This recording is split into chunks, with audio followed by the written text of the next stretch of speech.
Hola, ¿cómo andan chicos? Buenas noches. Hola, buenas noches. ¿Qué pasó? ¿Se pensaron que no teníamos clases hoy?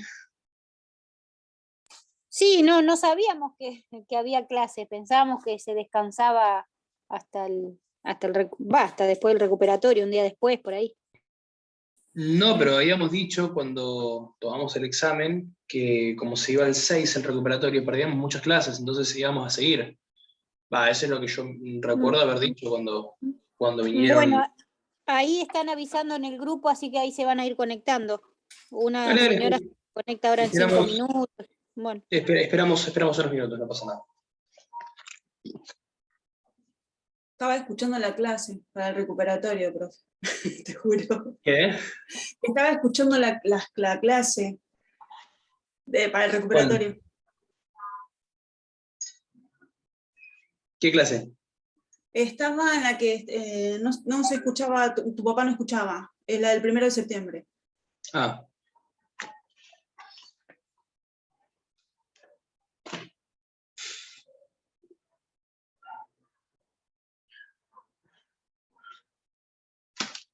bueno, ahí esperamos unos minutos más y arrancamos.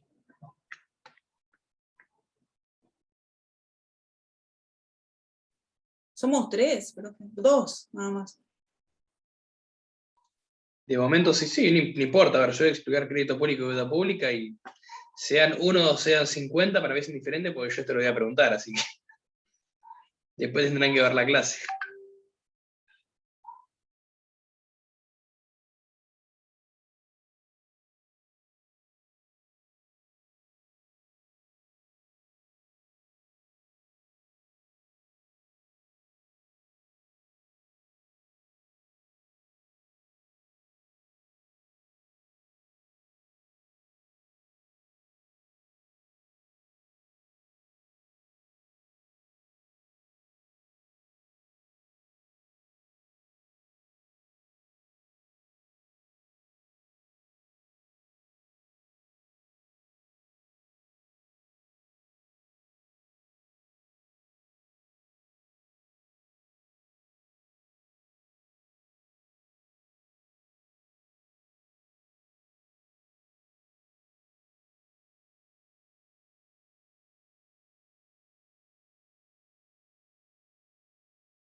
Bueno, chicos, yo arranco con la clase porque si no se nos va a hacer muy lento todo y no sabemos si se van a conectar más, así que última vez ustedes hagan llegar los temas que vamos a ver.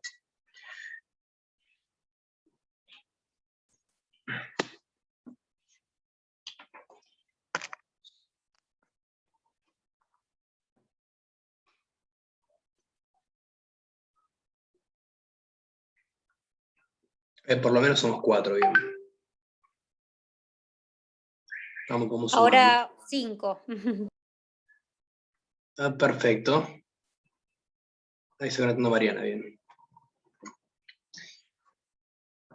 Bueno, el tema que vamos a ver hoy, y es muy interesante porque lo voy a complementar con un poco de información que saqué de los tratados sobre derecho constitucional del doctor Manili, tiene que ver con el tema del gasto público y el crédito público.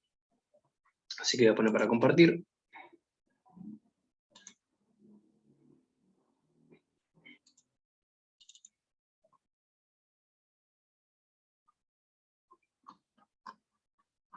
Es todo lo que tiene que ver con el tema de la unidad 11. Y vamos a analizar un poco qué es lo que dice la Constitución Nacional al respecto y la 24.156. Ahí se conecta otro compañero, dice. Bueno.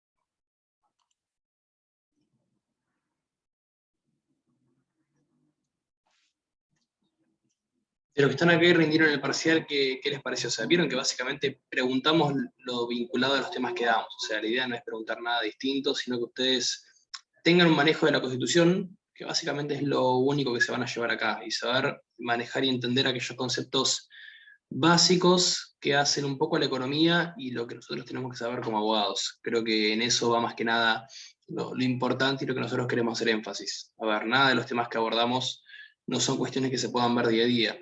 Hoy yo estaba haciendo un video y subí una reflexión de que estaba leyendo algo muy interesante, hago este pequeño comentario, así esperamos que se conecten algunos más, de que el gobierno oficializó el aumento del salario mínimo vital y móvil. Ahora, a mí me resulta bastante curioso porque, ¿se acuerdan cuando analizamos toda la parte de la escuela histórica y cuando hablamos un poco de Karl Menger y de los austríacos? Karl Menger tiene un libro llamado Principios de Economía, que él escribió en 1871, y él lo que básicamente en ese libro plantea es que el Estado no puede fijar cuál va a ser el salario. Eso lo termina fijando el punto de equilibrio de mercado, porque si termina siendo más alto el salario de lo que esté dispuesto a pagar, vas a tener un mayor índice de desempleo, que es lo que hoy en día pasa. Entonces, es más conveniente que vos puedas dejar que el mercado se regule de forma libre y espontánea para saber cuál va a ser el precio que vas a realizar, porque si vos estipulás un precio determinado, vos querés fijar el precio del salario, ¿qué haces? Lo ajustás por cantidad. Entonces, puede ser que algunos que estén empleados van a ganar un poco más, pero vas a tener muchos que van a estar desempleados.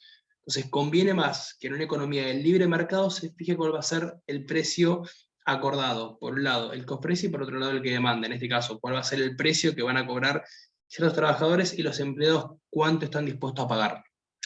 Ahora, algunos que están en contra de estas teorías dicen, pero en ese sentido, el empleador te va a pagar 2 pesos. Entonces, como que se va a abusar de eso. Y yo le diría, no es tan así, porque supongamos que yo le quiero contratar a Karina y le digo, mira, Karina, ¿estás trabajando? Y la verdad que no, me dice. Bueno, mira, yo por el trabajo que tengo para ofrecerte, que supongamos tengo un local de ropa, yo te puedo pagar por 4 horas 10.000 pesos. ¿Te sirve? Y mira, no estoy haciendo nada. Antes que no hacer nada, de tener 10.000 pesos, prefiero por lo menos hacer algo. Bien, ahora supongamos que me empieza a ir un poquito mejor. Y viene otra persona y los ofrezco el mismo trato. Por contrato estoy 10.000. Bien, perfecto. Ahora mañana viene Karina y me dice, mira, la verdad que acá enfrente me están pagando 14, entonces me ubicas que me pagan más. Bueno, entonces quiero contratar a otra persona, le te pago 10. Y no, porque acá enfrente me pagan 15. Entonces a mí como empleador me obliga a tener que subir cuál es el precio que yo quiero pagar, porque obviamente me voy a quedar por debajo de lo que es la curva de equilibrio de mercado. Entonces fíjense cómo el mismo mercado me obliga a mí a tener que subir el precio. Eso, obviamente sin contar lo que son las cargas impositivas, las regulaciones y las leyes laborales, que básicamente un empleador hoy en día contrata a un trabajador y es como si estuviera adoptando un hijo, porque al no haber flexibilización con las negociaciones, o sea, los que hacemos o hemos hecho en algún momento derecho laboral, sabemos que el 90% de los casos los tiene miras para ganar el empleado. Entonces, dos empleados que te agarren, que no te sean eficientes en el trabajo, te hacen juicio y te funden. Entonces, uno que pone el capital, asume el riesgo, se lleva la ganancia, sí, también se puede llevar la pérdida. Pérdida que no comparte con el empleado, porque el empleado directamente va, cobra su sueldo todos los meses, y si llega a fundir un negocio, como ha pasado muchas veces con la pandemia, en ese caso, quien asume todas las costas es el que puso el capital de inversión. Al no permitir una flexibilización en lo que son las leyes laborales, es lo que muchas veces hace que uno tenga miedo de tener que emplear. Por eso es que también tenemos el índice de desempleo que tenemos. Creo que esto al contrario no se ajusta o no se mejora levantando el salario mínimo vital y móvil, sino diciendo, bueno, vamos a flexibilizar las leyes laborales, vamos a permitir que el empleador con el empleado pueda estipular cuál va a ser el precio que conviene y de esa forma se lleva a cabo. A ver, ¿por qué me van a detener a mí si un precio es justo o no es justo? Volvemos a lo mismo. Yo, por ejemplo, ahora empecé con dos amigos a dar cursos personalizados de lo que es toda la parte de criptomonedas, asesoramiento legal, bueno, otra cosa distinta. Y por ese curso, básicamente, que es un curso de 6 clases, damos 2 clases cada uno, y básicamente por la cantidad de personas que tenemos afiliadas al curso, sacamos el equivalente a casi 2 sueldos promedio mínimo vital y móvil, se quiere. ¿Quién me puede decir que no es justo lo que yo hago por el trabajo que estoy haciendo? No es un trabajo de 8 horas durante un mes. Sinceramente, dividimos las 6 clases, 2 clases cada uno, y lo que tenemos es en base a lo que nosotros generamos y lo que la gente estuvo dispuesta a pagar, en base al estudio de mercado que hicimos, y bueno, ¿cuánto podemos llegar a promocionar este curso?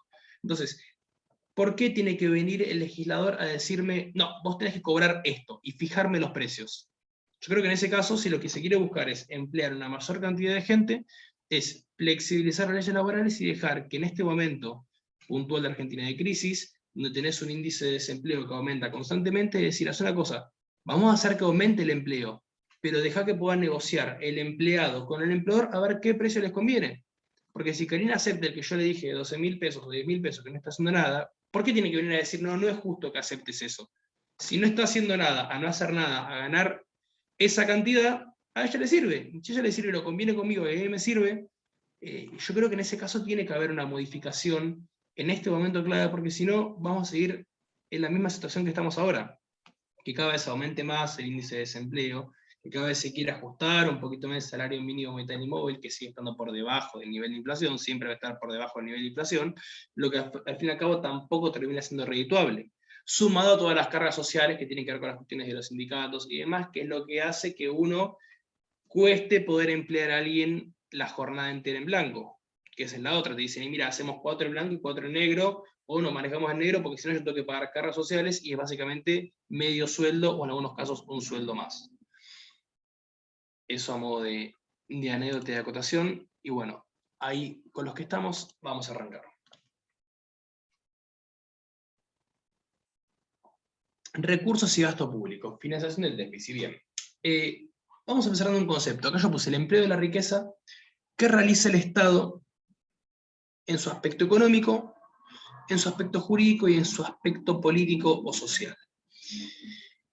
¿Cuáles son algunas teorías del gasto público? Bueno, tenemos desde el enfoque de los clásicos, autores de los liberales clásicos, que dicen que el Estado es un mero consumidor de bienes, y el gasto público absorbe los bienes del país.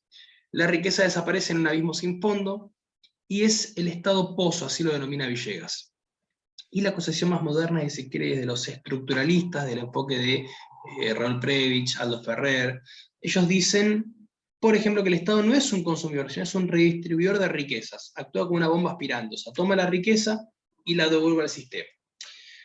Ahora, dentro de lo que es el aspecto de gasto público, deuda pública, tenemos dos artículos importantísimos para analizar, que es el artículo 75, inciso cuarto e inciso séptimo, y el artículo cuarto, que ustedes ya conocen. Esta cuestión de la posibilidad de que el Estado contraiga deudas no es que apareció en la Constitución del 53, tenemos algunos antecedentes.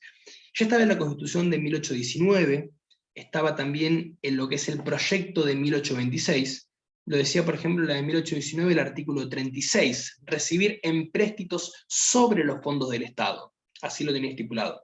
Y el proyecto de reforma de 1826, el artículo 47, que decía ordenar los empréstitos que hayan de negociarse sobre los fondos del Estado. Ahora, ¿qué pasa? Como ustedes saben, entre el proyecto de Constitución del 19 y del 26, tuvimos en el medio una de las primeras, mejor dicho, la primera deuda externa contra la Argentina, que es el 19 de agosto de 1822, cuando la Junta de Representantes de Buenos Aires faculta a instancias de Bernardino Rivadavia, a quien era entonces el gobernador de Buenos Aires, que era Martín Rodríguez, el empréstito conocido como el empréstito con la Baring Brothers. Empréstito que supuestamente que era para construir puertos, para fundar nuevos pueblos, para levantar 3 ciudades sobre la costa. Ahora, de esas 2.800.000 libras esterlinas que se habían pedido, el gobierno solo recibió 570.000, que ni siquiera tampoco estaban todos en libras, algunas estaban en documentos. Esa fue la primera deuda externa que tuvo Argentina, que pasó entre la primera constitución, el primer proyecto de constitución de 1819, y la de 1826. Ahora, luego hemos tenido más antecedentes, por ejemplo el Pacto Federal del 31, el Pacto Federal de 1831, que es lo que establecía en su artículo 16, inciso quinto, establecía de invitar a todas las demás provincias de la República a reunirse en la Federación y a que por medio de un Congreso General Federativo se arregle la administración general del país, su crédito interior y exterior. También el Pacto de San Nicolás de 1852 contenía algo muy similar en su artículo segundo. Ahora, todo esto que estamos diciendo, ya lo había esbozado y lo había plasmado Alberdi en las bases, ya que el proyecto que él había establecido en las bases, en el artículo 69, decía, en el ramo de las rentas y hacienda del Congreso debía contraer deudas, o era facultad del Congreso, contraer deudas nacionales, reglar el pago de las existentes y designar un fondo al efecto y decretar empréstitos. Esto ya lo decía Alberdi, el iluminado, el ilustre tucumano, ya él dejaba sentado. Y fíjense qué interesante, ¿no? Él, por ejemplo, decía, es mucho más fructífero que se vaya a pedir un crédito, pero por 10 veces más a que se vaya a emitir moneda. Porque vos con el crédito podés hacer uso para distintas cuestiones. ¿Y a qué cuestiones abocaba Alberdi? Bueno, cuando analizamos, por ejemplo, lo que él apuntaba al respecto, lo que él decía, ¿no? Sea cual fuere la forma en que el Estado haga uso de su crédito para obtener fondos aplicables para sus gastos, ya sea del empréstito, o de la emisión de fondos, o de la promesa de tesorería, hay condiciones comunes a todas ellas. El gobierno tiene que consultar para que el crédito público sea un recurso real y positivo del Tesoro, en lugar de un recurso nominal y fantástico. O sea, él veía el crédito como algo no ajeno, como algo que tenía que formar parte de la economía del país. Ahora, cuando se hacía en la Constitución del 53, como ya hemos visto, lo que nos pasa es que en el medio ya teníamos la deuda con la Baring Brothers, teníamos una que se contrajo en 1851, que fue la que se usó para sufragar la campaña de Urquiza contra Rosas, y después una del 53, que fue autorizada por el propio Congreso Constituyente. Entonces ahí ya vemos que empieza a aparecer el concepto de deuda externa, cuando en realidad tampoco fue usada para aquellos propósitos que los proyectos de constitución estaban estipulados, y lo que después a posterior dijo Alberdi en el 53, porque el préstamo con la Baring Brothers no se utilizó para ninguno de los fines estipulados, no solamente eso, sino que no llegó toda la plata, o sea, lo poco que llegó le dieron otro fin. La segunda que estamos diciendo, para lo que fue la campaña de Urquiza contra Rosas, tampoco tuvo un fin en pos del crecimiento y desarrollo del país. Y la tercera fue la que constituyó el propio Congreso Constituyente, también para los fines personales de esa convención que se armó. Si voy muy rápido, avísenme, vamos frenando, vamos analizando, los quiero ubicar un poco en contexto de cuáles son los antecedentes de cómo empezamos con lo que es el crédito y la deuda pública, porque es interesante que tengamos un conocimiento y una noción previa de cuáles son aquellos documentos anteriores a lo que tenemos hoy en día receptado como los artículos, no solamente el cuarto, o el fundamento del artículo cuarto, y el 75, inciso cuarto e inciso séptimo. Esto tampoco fue, digamos, una innovación de nuestros constituyentes. Por ejemplo, la Constitución de Estados Unidos ya lo tenía en su artículo primero, sección 8, decía el Congreso va a tener facultad para establecer y recaudar contribuciones, impuestos, derechos y consumos, para pagar las deudas, para contraer empréstitos a cargo de créditos de los Estados Unidos. Y también lo decía la Constitución de México de 1824, que fue conocida por nuestros constituyentes del 53. También coloca la cabeza del Congreso en reconocer las deudas nacionales y señalar los medios para consolidarlas y amortizarlas. Ahora bien, con base a estos antecedentes que venimos diciendo, en nuestro artículo 4 de la Constitución, que es, me lo estaba contando el otro día un profesor que tengo en la cátedra de Derecho Constitucional, que dice, ya la gente nos mira raro, porque cuando nos preguntan de cuándo es su Constitución, y del 53/60, como /60, acá, como se compara a Buenos Aires, obviamente, pero no es que tenemos una fecha, tipo, es 53/60. El artículo 4 de nuestra Constitución del 53/60 ya estipulaba que el gobierno federal va a proveer a los gastos de la nación con los fondos del Tesoro Nacional, y bueno, ahí empieza a establecer cómo se forman, ustedes esto ya lo saben obviamente, y cuando dice de los empréstitos y operaciones de crédito que decrete el mismo Congreso para urgencias de la nación o para empresas de utilidad nacional. Vamos a hablar de estas dos palabras, por un lado qué significa urgencias de la nación, y por otro lado empresas de utilidad nacional, que esto a veces genera un poco de confusiones. Cuando hablamos de urgencias, acá lo que estamos apuntando claramente es a una emergencia contemplada en la Constitución. Y generalmente no es una computada por la doctrina cuando enumera las emergencias que la Constitución histórica ya contenía, ¿no? El criterio para contraer deuda tiene que ser muy estricto, tiene que estar determinado cuál va a ser. Y esta solo va a ser admisible para sortear circunstancias, como lo dice justamente, excepcionales o de urgencia. La norma lo que busca básicamente o refiere es a estados excepcionales y no corrientes, o sea, que sean cuestiones de verdad excepcionales que den motivo a pedir este crédito. La norma se refiere, evidentemente, como decimos, a situaciones imprevisibles y no a subsidiar un déficit fiscal debido a la mala administración o a la corrupción, que básicamente los principales motivos por los cuales desde el crédito Calabarín Brothers en adelante se estuvieron contrayendo. O sea, fueron esos en realidad. Nosotros sabemos los motivos que se buscaron para adquirir este crédito público. Ahora, el último que se está haciendo, que tiene que ver por parte de la emisión, se dice que es para financiar parte de lo que van a ser las campañas electorales. Ahora, sabemos que lamentablemente, como decimos, esto no ocurrió en la historia argentina, no fue para en pos del crecimiento y del desarrollo del país, sino que el destino que se le ha dado ha sido otro, fue para pagar justamente gastos corrientes del Estado por la mala asignación de los recursos que muchos gobiernos llevaron a cabo, y esto, como digo, no se lo atribuyo a uno solo en concreto, sino a una cantidad y a un sinfín de distintas gestiones que se han ido dando, que justamente hicieron uso de esta malversación de fondos.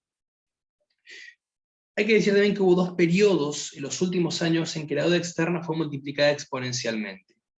Uno de esos periodos fue durante el gobierno de facto, de 1976 hasta el 83, y el segundo claramente fue el que se contrajo en los últimos años, del 2015 al 2019, cuando volvimos nuevamente a formar parte del Fondo Monetario Internacional. Se estipula que más o menos la deuda externa, a ver, si bien cada fuente que ustedes puedan recurrir les va a decir un dato distinto y un número distinto, pero para tirar una referencia de cuánto es hoy en día la deuda externa que tiene Argentina, sumado con, por ejemplo, las que podemos nombrar a prima facie, tenemos la deuda con el Club de París, la deuda con Venezuela, la deuda con el FMI, la deuda con entidades privadas, la deuda con los bonistas, asume más o menos un promedio de 200.000 millones de dólares. O sea, más o menos, para hacer un número redondo, es la deuda externa que tiene Argentina. Entonces, cuando hablamos de carácter excepcional, apunta a esas cuestiones. No a lo que son los gastos corrientes, como decimos, sino a cuestiones que de verdad impliquen una mejora en el crecimiento, en el desarrollo, en pos de algo que Alberdi decía con mucho criterio, que ahora lo vamos a leer. Y por otro lado tenemos el término empresas de utilidad nacional. ¿A qué se refiere con esto de empresa de utilidad nacional? El término de empresas, por la forma en como Alberdi lo ha esbozado y lo explica no solamente en las bases, sino en el sistema económico rentístico para la Confederación, es sinónimo de emprendimiento. Y no de entidades tales como sociedades o corporaciones. Apunta a algo más allá, es un término mucho más amplio. Si vemos qué es lo que Alberdi dejó sentado en las bases, él decía, esta cuestión de empresa de utilidad pública es básicamente para tener ferrocarriles, abundan los medios en estos países. ¿Qué es lo que hay que hacer? Fíjense cómo lo decía Alberdi, negociad empréstitos en el extranjero, empeñad vuestras rentas y bienes nacionales para empresas que los harán prosperar y multiplicarse.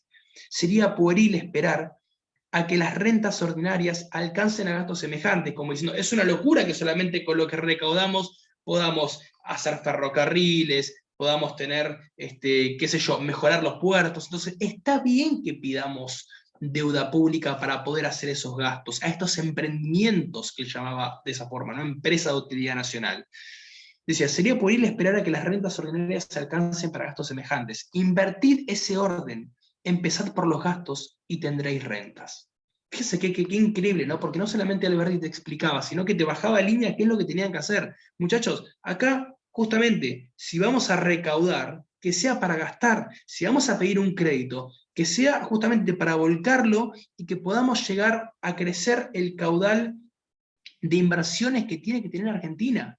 No es muy difícil el análisis que él hacía. ¿Por qué parecen tan alejados de los principios que él plasma en la Constitución? Por eso, a ver, los que somos defensores de Alberti decimos, hay que volver a las bases. Porque no hay que volver que no hay que inventar nada nuevo, no hay que reinventar la rueda, hay que volver a lo que en un primer momento funcionó, cuando esto se empezó a aplicar de la forma en que la Constitución de 53 dejaba sentada este tipo de análisis. Entonces, lo que propone la Constitución acá es claro, que el endeudamiento se utilice para la construcción de obras de infraestructura y que después multiplique la riqueza invertida en su construcción. No para gastos corrientes, volvemos a lo mismo, acá no hablamos de gastos corrientes, acá hay que separar lo que es por un lado, y volvemos al concepto básico de finanzas, lo que son los gastos del Estado en sí, a los gastos de los representantes como tal, o lo que se va a invertir en la gente. Hay que separar cuáles van a ser las finanzas públicas de las finanzas personales de quienes actualmente cumplen el cargo de representantes de los ciudadanos, que parece que hoy en día no tienen en claro esa distinción, ¿no? Parece que lo que nos están sacando a nosotros desde la recaudación, desde los créditos que piden, desde los fondos reservados con el manejo del presupuesto, lo tienen para sus gastos personales, cuando en realidad tendrían que utilizar todo ese caudal de dinero para volcar en estas empresas de utilidad nacional, y no para gastos corrientes. A ver, acá no estamos haciendo nada más que interpretar la Constitución, o sea, quiero que esto también quede claro porque no estamos haciendo análisis ni viendo cuál sería la forma de sacar adelante el país, estamos leyendo qué es lo que dice la Constitución. Entonces, en uno de sus libros, como decía, en Sistema Económico Rentístico, fíjense qué es lo que dice Alberti, ¿no?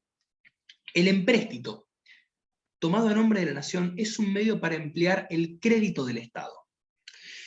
Y sigue diciendo, es 10 veces preferible, como yo les decía, que a la emisión oficial de los billetes del banco sea con base metálica o sin ellos. O sea, es mucho más benéfico y menos perjudicial que se pida un crédito público, que se pida deuda para realizar el crédito público, a que emitir moneda.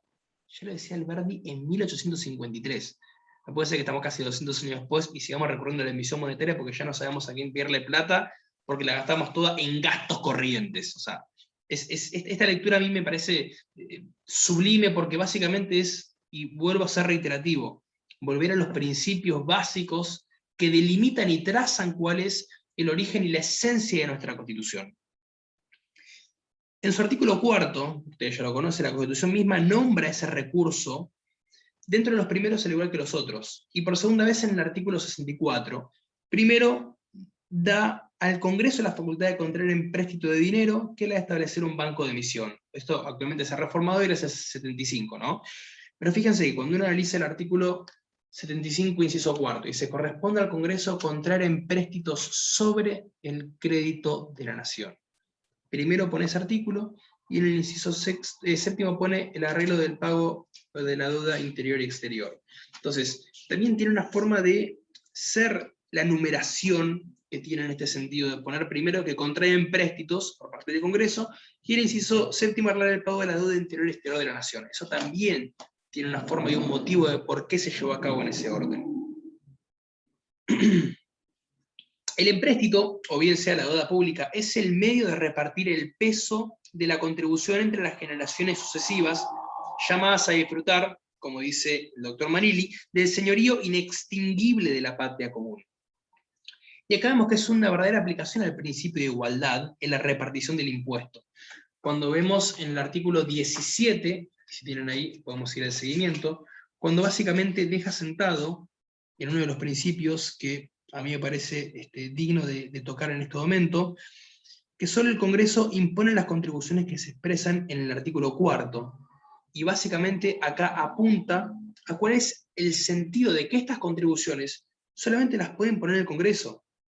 Y cuando apuntamos al artículo 16 que dice la igualdad es la base del impuesto, porque acá si lo que estamos viendo es hacer un uso y un reparto equitativo de estos fondos, podríamos ser públicos, que se vayan a destinar para la mejora de las generaciones presentes y futuras, ahí estamos viendo que se está repartiendo de manera equitativa. ¿Por qué? Porque lo que se va a hacer ahora, esta empresa de utilidad nacional, va a ser para la mejora de todos nosotros en caso de que se le dé ese uso. Acá decía algo increíble también Alberdi. Dar a los abuelos la carga y a los nietos el goce. Sería iniquidad propia para formar generaciones de holgazanes. Nuestros nietos tendrían razón en decir que les echamos nuestra deuda, si ellos mismos no hubiesen de tener nietos, como sus nietos los suyos, y así hasta la terminación inconcebible de la vida del Estado. ¿Qué quiere decir esto? Que si nosotros le damos la carga hoy a nuestros abuelos para que mañana nuestros nietos tengan el goce, y a nuestros nietos también le damos la carga para que sus nietos tengan el goce, y es una cadena que continúa, quiere decir, hoy asumimos la carga para que el día de mañana nuestras generaciones estén mejor, y cuando nuestras generaciones que ya van a estar mejor asuman cierta carga, va a ser para que sus generaciones estén mejor, y así cada vez ir aumentando o acrecentando justamente el crecimiento y el desarrollo para lograr la prosperidad, y que el día de mañana seamos quienes nuestras generaciones puedan disfrutar de toda esa labor que se viene haciendo con tanto sacrificio y esfuerzo, que en algún momento hay que empezar a decir, bueno, yo hoy me ofrezco como ciudadano a tener que asumir todas estas cargas, todo este control, si se quiere, gubernamental, pero para que el día de mañana mis hijos puedan vivir mejor. Ahora, si mis hijos tienen que afrontar lo mismo que yo estoy viviendo, ¿cuál es el sentido de haber tenido que padecer lo que estamos padeciendo? Entonces fíjense cómo lo plasmaban ellos. A ver, en un momento hay una generación que va a tener que hacer el esfuerzo, pero la generación que sigue ya se entiende que tenía que haber cosechado ese esfuerzo realizado y que el esfuerzo que haga sea para mejorar aún más, y que sus hijos o sus nietos, el esfuerzo que hagan sea para mejorar aún más, y que sea una cadena que justamente busque el constante crecimiento y el desarrollo del país.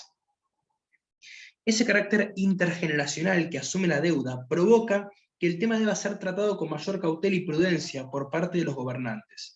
Así como no puede dar a los abuelos la carga y a los nietos el goce, tampoco se puede dilapidar el dinero por parte de los abuelos y dejar la deuda a los nietos, que básicamente es cuando todos nosotros nos encontramos en la situación de que nacemos en un país completamente endeudado y nos aumentan las cargas impositivas y tributarias porque hay que asumir ciertos gastos por el mal manejo y la administración de gestiones anteriores. Entonces nosotros tenemos que cargar con lo que se viene haciendo mal durante tantos años, y encima, si no asumimos la responsabilidad, no por nosotros, sino por quienes deben cumplir esa labor, que son quienes actualmente nos gobiernan, de empezar a cambiar las cosas, estas mismas condiciones las van a tener que padecer nuestros hijos, y sus hijos, y sus hijos, y sus hijos, y va a ser una cadena de nunca acabar. Bien, dicho esto, vamos a seguir avanzando un poco con el concepto que se puede llegar a tener entonces de cuáles son los elementos que apuntan al gasto público. Tenemos por un lado las erogaciones dinerarias, que son las que se emplean bienes valuados pecuniariamente, por ejemplo el dinero.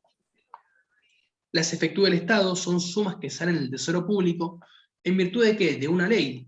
No hay gasto público legítimo si no hay una ley que lo autorice. Y para satisfacer necesidades públicas. La necesidad pública es el requisito de legitimidad en el gasto público. Volvemos a lo mismo. ¿Qué es lo que tiene que apuntar acá? Hacer gastos que no sean corrientes y que sean en pos de la mejora del país. Justamente sean para satisfacer necesidades públicas. ¿Y cuáles son esas necesidades públicas? Aquellas cuestiones de las que tiene que abocarse el Estado. En seguridad, en salud, en justicia, en educación, en esas cuestiones que hacen a la calidad y eficiencia de los servicios públicos. Nada más. Y vuelvo a repetir una frase que me encanta, que la dice Alberdi en Sistema Económico Rentístico, cuando dice lo que básicamente el modelo que él toma, que si bien tiene su andamiaje y su fundamento desde una concepción más liberal, que justamente ellos prescindían un poco de lo que es la participación del Estado en materia económica, porque ahora aparece una rama si se quiere, de la escuela clásica liberalismo que es anarcocapitalista, o sea, que prescinde completamente del Estado, cosa que yo en eso no comparto. Creo que el Estado tiene que tener participación, pero una participación mínima. ¿Por qué? Porque lo que ellos decían es, el Estado tiene que ser para la economía lo que Diógenes le dijo a Alejandro Magno, que no le haga sombra. mejor dicho, la economía tiene que ser para el Estado. Entonces, no te metas en cuestiones económicas, deja que el mercado solito va a regular todo, no tenés que hacer nada. Pero lo que sí, justamente, y vuelvo un poquito a lo que ha tocado al principio, no me fije los precios, no me regule ese control de cambio, deja que el mercado solo se acomode. El mercado en eso es sabio. Entonces, voy a nombrar una frase que no me gusta mucho, pero creo que se puede llegar a adaptar. Decía Evita: ante una necesidad se crea un derecho. Entonces, en este tipo de cuestiones, cuando llega a surgir cierta demanda, obviamente la oferta va a aumentar, porque hay mucha demanda sobre eso. Entonces, el mercado es sabio en la forma en que opera. Y básicamente, estuvimos viendo con este periodo que pasó de la pandemia, que hoy en día tenemos como esenciales bienes que antes no teníamos, como el barbijo. Antes, digamos, el barbijo como que era una cuestión solamente de los médicos o de los enfermeros. Hoy en día salimos a un lugar y que celular, llaves, billetera, barbijo. Porque por ahí no puedes entrar a ningún lado, o alcohol en gel. Entonces, ¿eso por qué se dio? Bueno, se dio por un orden espontáneo, natural y casual, que fue lo que hizo que ante una pandemia, algo completamente ajeno a lo que cualquiera de nosotros podía haber anticipado, implicó que nosotros tengamos que tener esos bienes en nuestro poder.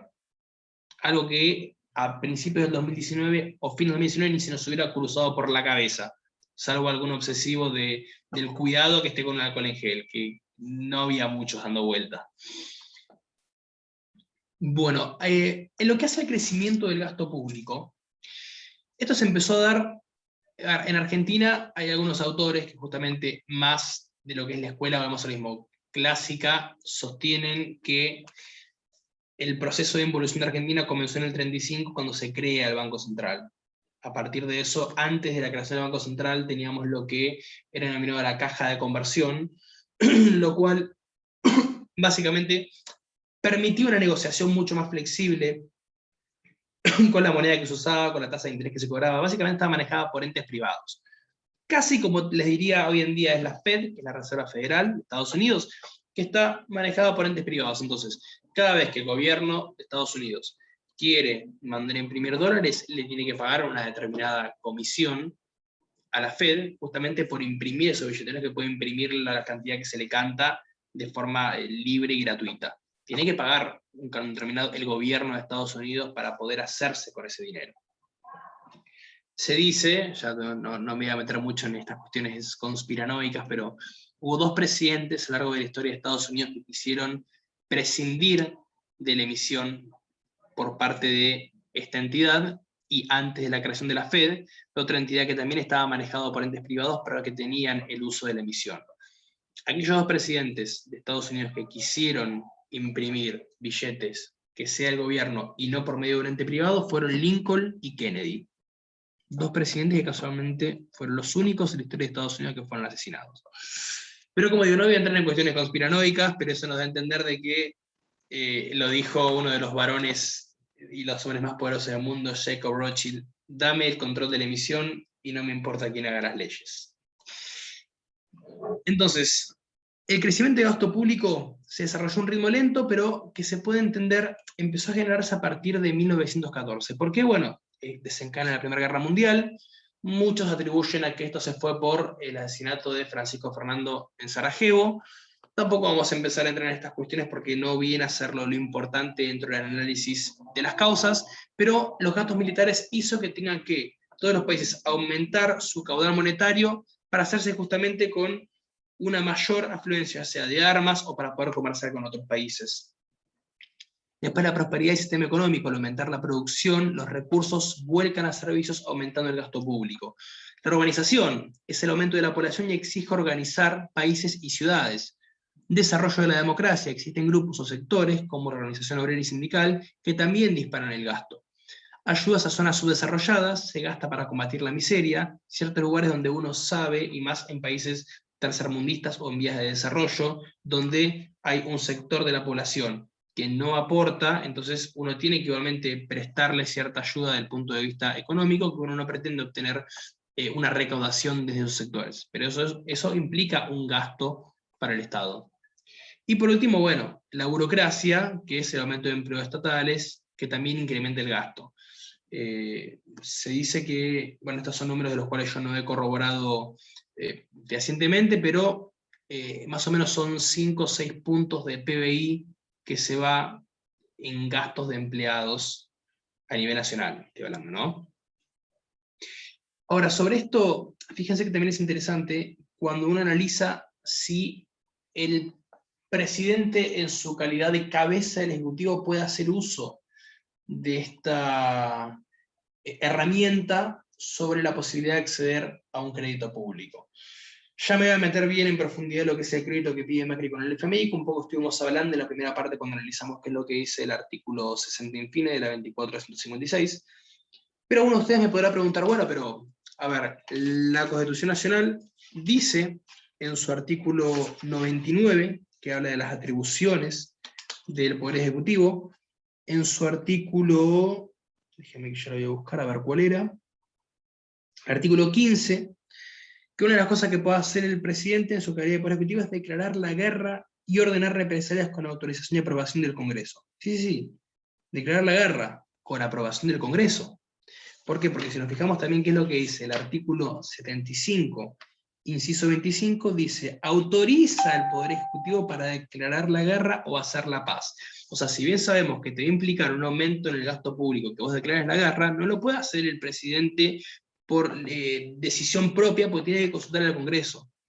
¿Y esto por qué se da así? Bueno, esto se da así porque justamente, si acá lo que estamos hablando es de la posibilidad de solicitar un crédito público o deuda pública para comprometer a generaciones futuras, o sea, no va a durar solamente una gestión, es lógico y razonable que el Congreso tenga una influencia, una impronta activa y rígida sobre este tipo de cuestiones, porque básicamente son ellos quienes van a tener que analizar con lo que importa lo que hoy en día tenemos nosotros como el eslabón más fuerte en lo que es el tratamiento, sanción y promoción de la ley, que es el Poder Legislativo, ya sea pasando por Cámara de Diputados o por Cámara de Senadores, que decidan y aprueben si estamos en condiciones de asumir este pedido de crédito público y cuál es el motivo por el cual se va a solicitar.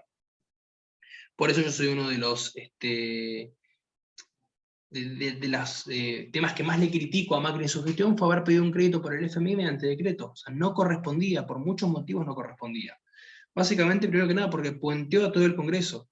Porque si uno, y ustedes ya viendo lo que estamos explicando acá, si uno analiza en profundidad lo importante que es el pedir una deuda pública y el destino que se le tiene que dar, justamente para que, y volvemos a lo que decía en este sentido Alberdi, para dar a los abuelos la carga y a los nietos el goce, si no estamos cumpliendo esto que parece ser un refrán, o parece un cuento o uno de los dichos de Martín Fierro, si no lo somos para darle esa finalidad, ¿cuál es el sentido que le vamos a dar? Si no lo vamos a hacer justamente para crear estas empresas de utilidad nacional, estos emprendimientos que va a hacer el Estado, crear ferrocarriles, crear puertos, mejorar las carreteras, si no le vamos a dar esa finalidad, para que nuestras generaciones futuras puedan gozar del esfuerzo que nosotros vamos a hacer, teniendo que como ciudadanos argentinos afrontar las cargas que endeudarse implica, el día de mañana van a tener que volver a sufrir con lo mismo. Eso es lo que yo siempre le voy a criticar, que lo que hizo fue justamente generar una mayor involución, porque desde el último tiempo, como habíamos visto recién, la deuda que se pidió en el gobierno de facto, del 76 al 83, y la deuda que pidió Macri fueron de las más grandes que tuvo Argentina en los últimos años, o mejor dicho, en lo que implica a las deudas que se pidió en materia de crédito público. Fueron de las más grandes. Por eso es que, imagínense, Alfonsín tuvo en el 89 una inflación del 3.000, 4.000%, parte de toda la deuda pública que se había pedido, y que tuvo que entrar una devaluación, que tuvo que hacer un reajuste de precios. Entonces, nosotros todavía estamos pateando a ver cómo hacemos para negociar la deuda, porque donde nos empiecen a bajar línea el FMI, por lo que fue el acuerdo de stand-by, hay que ver cuáles son las condiciones actuales a las que Argentina llega, o cómo se empieza a acomodar la balanza y los números en materia de inflación, cómo se empieza a acomodar en materia de valoración o apreciación de la moneda, porque, a ver, nosotros sabemos que el dólar al precio que lo tenemos es ficticio. O sea, creo que no hay que ser muy obvio de los números para saber que salvo por los impuestos que tenemos que pagar, pero es mucho más barato comprar un celular acá que en Chile, comprar un auto acá que comprar en Chile, comprar televisores acá. ¿Por qué termina siendo más caro? Por los impuestos que nos cobran. Sáquenle los impuestos, haga la conversión 1 a 1, país con país, van a ver que es muy barato. Entonces, eso va a ser insostenible. No vamos a poder aguantar mucho más con este modelo, y vamos a tener que hacer un reajuste. Cuando se haga el reajuste, ahí se van a empezar a dar los verdaderos números y cuál es la depreciación que tiene nuestra moneda de forma mucho más palpable y efectiva. Criterios administrativos y económicos de clasificación del gasto público. Entonces, respecto de los gastos, el presupuesto general contempla dos tipos, lo que son gastos de funcionamiento u operativos, servicios públicos y deuda pública, y gastos de capital o inversiones, adquisición de bienes de uso y producción y ejecución del Plan Anual de Obras y Trabajo Público. Estos están como dentro de uno de los rubros ubicados dentro del presupuesto. Por el lado establece cuáles son los gastos de funcionamiento u operativos, cuánto es lo que se gasta en servicios públicos, cuánto es el gasto afrontado por la deuda, y por otro lado los gastos de capital, es decir, de qué manera se va a utilizar este dinero para obtener cierta inversión. Está estipulado cuáles son los gastos propios y los gastos que buscan justamente generar inversión, o empresa de utilidad nacional, si se quiere. La 2456, en el artículo 14, infine, indica que la reglamentación establecerá las técnicas de programa presupuestaria y los clasificadores de gastos y recursos que serán utilizados. Bien.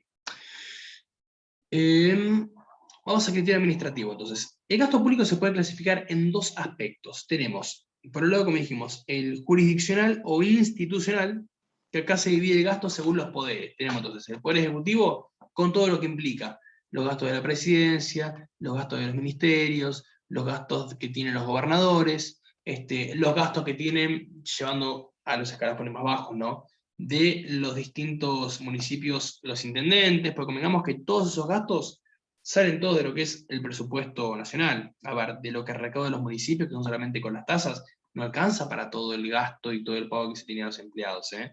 Eso tienen que sumar lo que es el arreglo de las calles, lo que es el arreglo de los semáforos, las obras que se vayan a hacer, o sea, por eso, lamentablemente acá se mezclan mucho los intereses políticos, que no debería ser así. Pero fíjense que en nuestro caso, nosotros tenemos el intendente nuestro que forma parte de lo que es la alianza de Juntos por el Cambio, y tenemos un gobernador y un presidente que son de diferentes partidos políticos. Y eso, quieras o no, juega en contra. Todos los intendentes de la costa atlántica que tenemos, ya sea en Tandil, que lo tenemos a Mario Lungui, si no me equivoco, en Pinamar a Martín Yesa, todos los intendentes que tenemos de lo que es el sector costero, son todos de otra facción distinta políticamente hablando. Y eso hace que vos tengas una puja constante donde los intereses políticos vienen a jugar.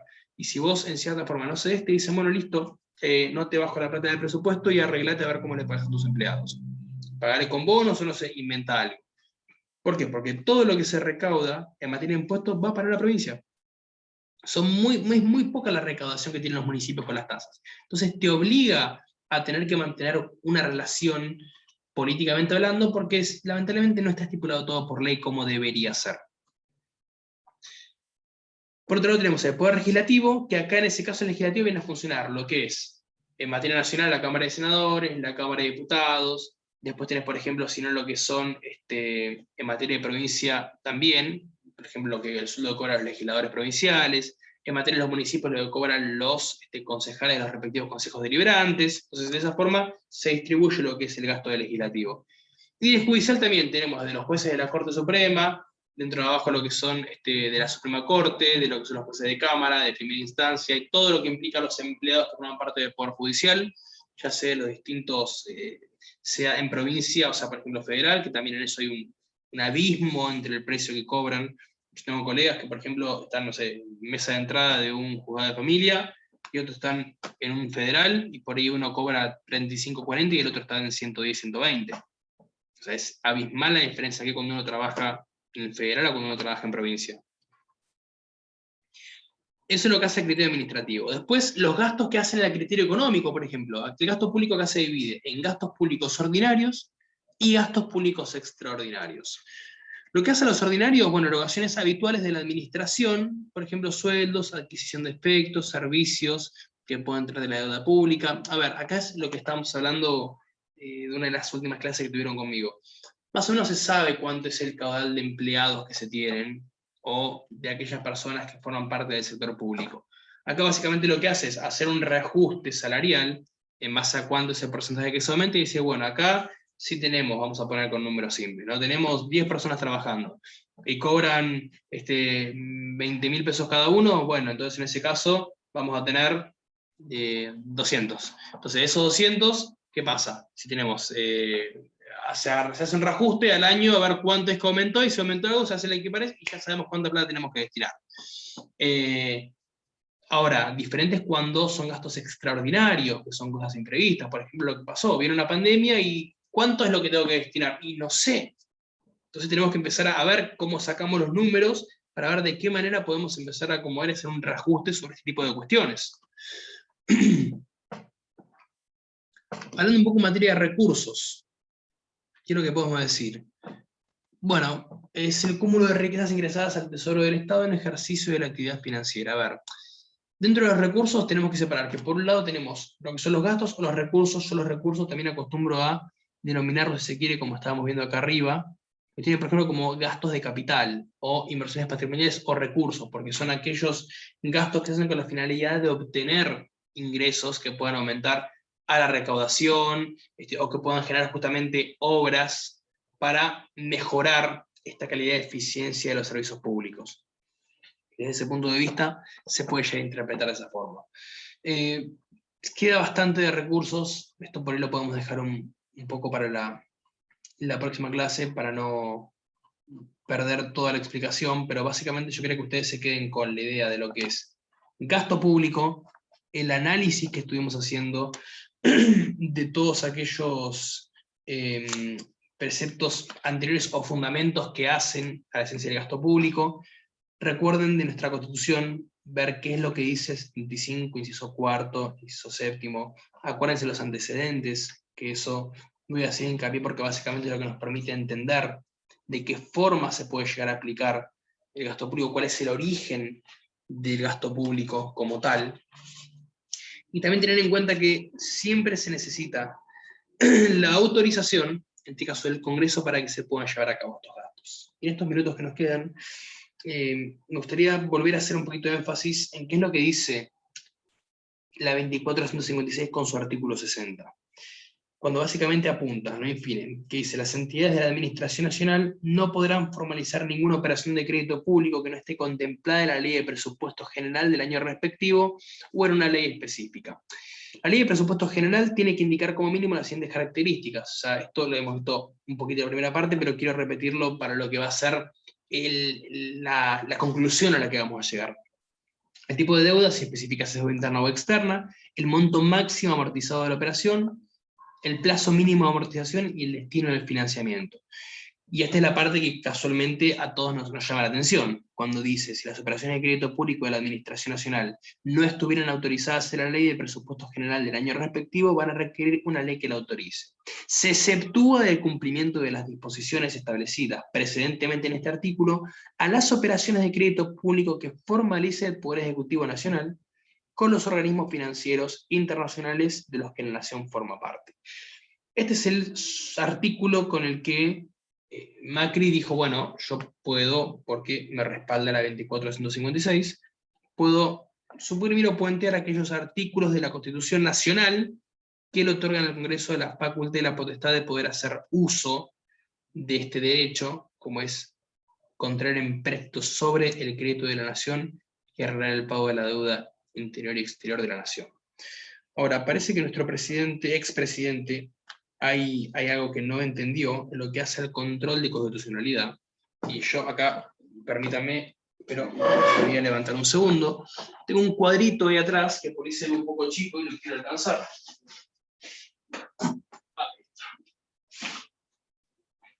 A ver, Mauricio, ¿por qué no ves un poquito a Hans Kelsen e interpretás los principios de la supremacía constitucional? Acá tenés una pirámide, Mauricio, mira. Esta pirámide te dice que acá arriba está la Constitución, y acá abajo están las leyes. Entonces, vamos a ver si lo entendemos gráficamente. Constitución Nacional, Ley de Administración Financiera. Constitución Nacional, o sea, no puedes hacer lo que se te cante y decir, porque hay un artículo de una ley que por más que sea de orden público, me permite a mí poder hacer lo que se me cante y atribuirme funciones que corresponden al Congreso. Entonces yo te recomiendo que leas a este muchacho, que si bien nació en Praga y tuvo una vida bastante fructífera en materia de derecho constitucional, del cual nosotros receptamos esta cuestión del control de constitucionalidad, para que puedas entender un poquito qué cosas podés hacer y qué cosas no podés hacer. Qué dice la Constitución y qué no dice la Constitución. Y eso, así como se lo digo a él, se lo repetiría a muchos, porque el que está ahora actualmente en el gobierno tampoco entiende muy bien cómo funciona este control de supremacía constitucional. Y el que estuvo antes de Mauricio tampoco lo entendía mucho, la que estuvo antes de Mauricio. Y el que estuvo antes de ella tampoco lo entendía mucho. Entonces parece que nadie entienda cómo funciona la Constitución Nacional. Y si bien yo siempre digo 129 artículos, 130 si interpretamos el 14 bis, que creo que no sabían muy bien dónde ponerlo, y lo pusieron después de los derechos del 14, porque básicamente que parece que está ahí medio colgado. Son 130 artículos con sus incisos, con sus matices y con sus bemoles, pero que es lo que establece justamente cómo se va a trazar y a delimitar las reglas para que una sociedad y un Estado funcione como tal. Bueno, chicos, eso es todo. Traté de hacerlo lo más dinámico posible, pero quería que se vayan con estas cuestiones vinculadas al gasto público como un primer acercamiento a esta segunda parte. Después vamos a empezar a ver en profundidad todo lo que hace justamente a los recursos. Vamos a hablar un poco de la parte histórica y vamos a empezar a definir cuáles son los distintos tipos de recursos. Si no quedó ninguna duda, los libero. No, por ahora no. Gracias, Bueno, profe. Chao. Gracias. Gracias, profe. Gracias, profe. Gracias. Profe. hasta luego, chicos.